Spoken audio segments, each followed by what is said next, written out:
Yo, this your motherfucking boy King No Uncensored. I apologize for that echo, but we gotta get to it. So LaRussell said something about Lil Wayne that has the internet in an uproar. Oh, they mad at LaRussell. I'm like, first of all, you gotta be a diabolical, evil motherfucker to hate on somebody like LaRussell, one of the most positive rappers in the game. Like, like I said, in the past, they used to hate on all the positive rappers that made fun records and shit anyway. But if you actually study the type of nigga that LaRussell is, you wouldn't hate on him. You would just simply ignore it. But a lot of Lil Wayne fans are ignorant. You know what I'm saying? LaRussell said during a podcast that after he grew up, he came to the conclusion that Lil Wayne doesn't have much substance in his music. Much substance. You have to read and listen. Much substance. Okay. What he means by that is the majority of songs that Lil Wayne puts out don't have substance. It's just good punchlines. That's it. That's what he means by that. I don't think he meant to really insult or disrespect Lil Wayne, though. I think it was just simply a good opinion, an honest opinion. And that's fine because, yes, Lil Wayne does have songs with substance like Fuck the World, like Georgia Bush, like what was the joint? Oh, Mirror with Bruno Mars.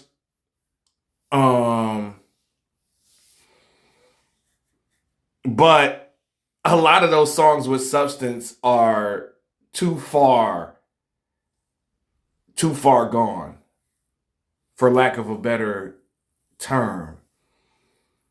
Lil Wayne is known as a punchline rapper. That's what he's known for. But if you go through the period of time after the Carter 3 to currently, Lil Wayne ain't said shit within that time frame. Let's just keep it 100. Carter 1, 2, and 3, sure, he's had a lot to say. There's a song on the Carter 3 that I just remember called Don't Get It. That was a song with substance. Lil Wayne's verse on Hollywood Divorce had substance in it. There are a few moments, but compared to every other rapper that probably has 10 times more substance than him. And, you know, contrary to popular belief, LaRussell does have substance in his music despite him being a fun rapper. You know, look at Black Boy Fly. Listen to that project. That whole project got substance on it. And I don't think Lil Wayne has put out an entire album to where he's speaking from a mature standpoint. A lot of his music comes off as cartoonish. And Lil Wayne just says shit for shock value. That's what I think. But, you know, this is according to Hot New Hip Hop. Basically, the Vallejo rapper said that after he grew up, he came to the conclusion that Weezy does not have a lot of lyrical substance in his catalog. I think that may be true. Lil Wayne has lyrics, but we gotta, I feel like personally, I've always felt like Lil Wayne was overrated. And I did a video maybe about a year and a half ago talking about how Lil Wayne has been whacked the last 15 years. And he's been putting out bullshit the last 15 years. Like I said, Pete Lil Wayne, we talking about '03 to like '08. You know what I'm saying? And '08 was his peak, in my personal opinion. You know, fans, you know what I'm saying, they were clapping back. And, you know, they were calling LaRussell basically a basic ABC rapper, and you're one to talk because your lyrics ain't about shit either. You're not saying shit in your songs, which is completely false. I view LaRussell as one of the best young rappers in the game. So LaRussell, after this, he said that full context, case closed. Wrap it up. The media will have you making an enemy out the hero. Wheezy, I love you. Good day, losers. Before he said the statement that he made, he said, then I found Lil Wayne. One of the homies put me on Wayne, and it was like bars. I used to have a notebook, bars. So there's two introductions to Wayne.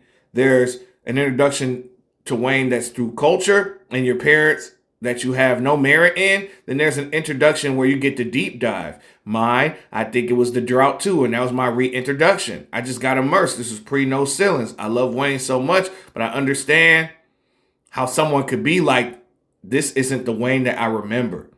I've seen the negative that he contributed to the community, and I have to look like, man, what are the songs that where he really talked about something and gave? Out of 1,000-song catalog, it's minutes on this end.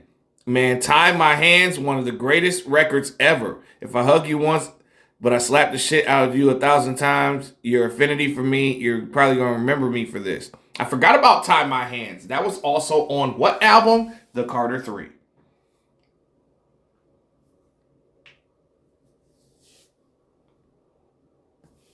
And I just feel like the Carter 3 was like one of the last times that we got to see like a mature Lil Wayne. And then after that album, it seemed like he started focusing on drugs, sex, and that's it. And bad punchlines. It seemed like after the Carter 3, you saw the decline. Then you remember like on that Young Money album, he was using Big Sean style. You know what I'm saying? Along with Drake and Nicki and Tyga and Jay Mills and all those motherfuckers and Drake. A lot of y'all don't want to admit that. Nicki too. That whole We Are Young Money album, Big Sean should be getting 10% on that motherfucker. But my overall thoughts is I think there's some truth to what LaRussell is saying. Lil Wayne could have went 50-50 with the substance and the fun, punchline, heavy drugs and sex. But the problem is Lil Wayne, after 2008, went 90-10 to where it's very few moments of like real substance.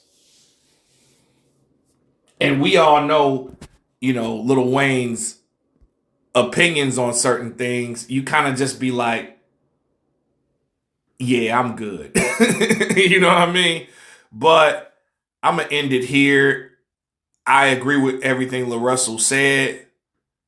I mean, I'm a fan of Lil Wayne as well, and it was disappointing to see him drop off. But I'm going to post a link to the video where I talked about Lil Wayne's fall from grace as well. So this is King Known Uncensored, and I'm out.